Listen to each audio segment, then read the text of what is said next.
Good people, what is going on, everyone, on this Friday night? It is time for your May 20th, 2022 edition of Friday Night Smackdown. Overall, looking at tonight's Smackdown, obviously the main event being the title unification match.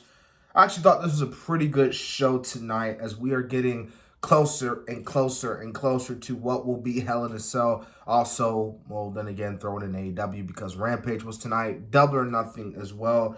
Which, by the way, my predictions for AEW Double or Nothing will be coming out this Sunday. But Saturday, I will be doing the Q&A video, so that will be coming out. But anyway, let's get started, man. We kicked off the show at the head of the table, the Universal Champion and WWE Champion, Undisputed Champ, Roman Reigns, as he comes out, man. He's basically just tells it like it is, man. He's like, look, man, tonight is a big night for the Bloodline. It is a big night for the Usos because tonight the Usos will solidify themselves as the greatest tag team wrestlers of all time when they become the undisputed tag team champions.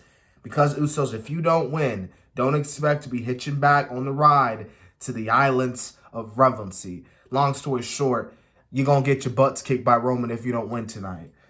So, really good opener there, which leads to our first match of the night, that being Shinsuke Nakamura versus Sami Zayn. That's right, ladies and gentlemen. Sami Zayn actually defeats Shinsuke Nakamura actually defeats Sami Zayn in what was a really good opener. I thought it was. I really like how they played from last time they faced off with. It looks like Shinsuke's going to lose by counting again, but he rolls back in the ring this time. Sami Zayn also, he's going to lose by count out. He gets back in the ring only to get popped up with the King Shaska. Shinsuke Nakamura gets the W. I thought this was really good. And like I said, this was a really great opener. Now we get Happy Corbin coming out, and Corbin comes out and just talks about how he's finally got rid of Madcap Moss and how how Madcap Moss wanted to be a star, step out of his shadow, but he never appreciated all the good things that Happy Corbin, did for him. So after he finishes this promo, getting the heel heat that typical heels get, he takes this Andre the Giant Battle Royal trophy and completely destroys it. He takes the trophy and throws it and demolishes it. This crazy son of a gun, Corbin, why would you do that? It's Andre the Giant. It's a freaking legend of the wrestling business. Why would you do that? Of course, Happy Corbin doesn't care. And who knows, this is probably going to be the last time we see the Andre the Giant Battle Royale until, the trophy until next year, if they even have one next year. Next, we have the Ring General taking on Drew Gulak. This was a squash match, but it was great. I'm not saying it was bad. It was great because you're building up Gunther. And of course, as we see after the match, Ricochet comes out. Obviously he gave Drew Gulak the advice. So he tries to help out his boy Drew Gulak. So it seems like we're going to be getting a Gunther versus Ricochet match, which in my personal opinion, I think that's pretty cool, man. I think that's some dope stuff there, man. So if that's the case, then sign me the heck up for that.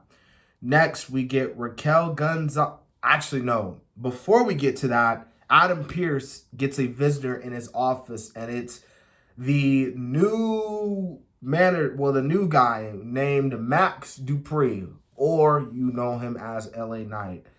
Basically, he says that he's the head of Maximum Male Models, says his clients can headline Paris Fashions Week or even WrestleMania. Now, this is all news to Pierce. He's like, bro, I never heard this before. And Dupree's like, really? Because I was brought in by Sonya Deville before she lost her job as a backstage official. So I signed the contract. And Pierce was like, oh, okay. I guess you did. We'll see. But I'm already seeing everybody getting upset online, of course, about, oh, they changed his name. Why would you change his name from LA Knight? What was wrong with LA Knight? Look, you know what? I don't care. Okay? This is still the same guy. Eli Drake, LA Knight, Max Dupree, freaking Room Crusher. It doesn't matter what you call him at this point. It's still the same guy. What you see is what you get. I mean, look at Gunther. Yes, they changed his name from Walter to Gunther, but still, it's still the same guy. And I'm starting to think that sometimes fans take a lot of name changes to heart sometimes. I think the only name changes I didn't really like was, I think, Casey Catanzaro. They changed their name. I didn't really like how they changed their name. But I don't got a problem with this whatsoever. So hopefully big things for Max Dupree and his maximum male models on SmackDown. Now Raquel takes on Shotsy. I thought this match was okay. I really like how they are establishing Raquel Gonzalez as this, not just this, up-and-coming challenger for Ronda Rousey, but this babyface on SmackDown. It's good to showcase your women. And despite losing, I thought this was a good showcase for Shotzi as well. And it was good to see her interact with Leah too. So, I thought this was really good. So yeah. Okay, so after that we get Xavier Woods versus Butch. Xavier beats Butch by pinfall. This was okay. This feud has been going on forever. I'm sorry. Like, this has been going on forever. I keep saying it every week. It's like they're waiting for Biggie to come back. I don't know, but like, I don't know. I'm sorry. And this is New Day we're talking about. This is Butch. They gotta have that one big blow off match and then that's it. Anyways, so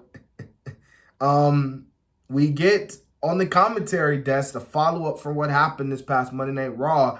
Michael Cole says that Sasha Banks and Naomi let us all down, and he says that both women are suspended indefinitely and a tournament will be crowned to hold the new tag team titles. So instead of my original idea where they should have vacated the belts, and well, they did, but got rid of the belts, I'm sorry, because WWE, it's like, But yeah, so Sasha and Naomi let us all down, folks. Tell me how you guys feel about that. I can see why. I mean, there's no point of having the titles on them, especially when, the report's saying that Sasha and Naomi are not going to even be on the live events throughout the month of July. So it's like, why are they still even champions to begin with? So I'm not surprised they are having a tournament. But then again, you barely have anyone on your women's tag team. But if I did have to pick a team, I'll go with Doudrop and Piper Niven, if that's the case. All right, so we get the main event. RK Bro and the Usos for the Undisputed Tag Team Championships. Y'all know who won. I don't need to say. I thought this was really good. I thought the right team won here. Thought this was pretty good. And capped off what, in my opinion, was a pretty good episode of Friday Night Smackdown. So I hope you guys enjoyed my review of the show. Make sure you subscribe, like, and comment. This has been the Kid DC Wrestling. And so, yeah.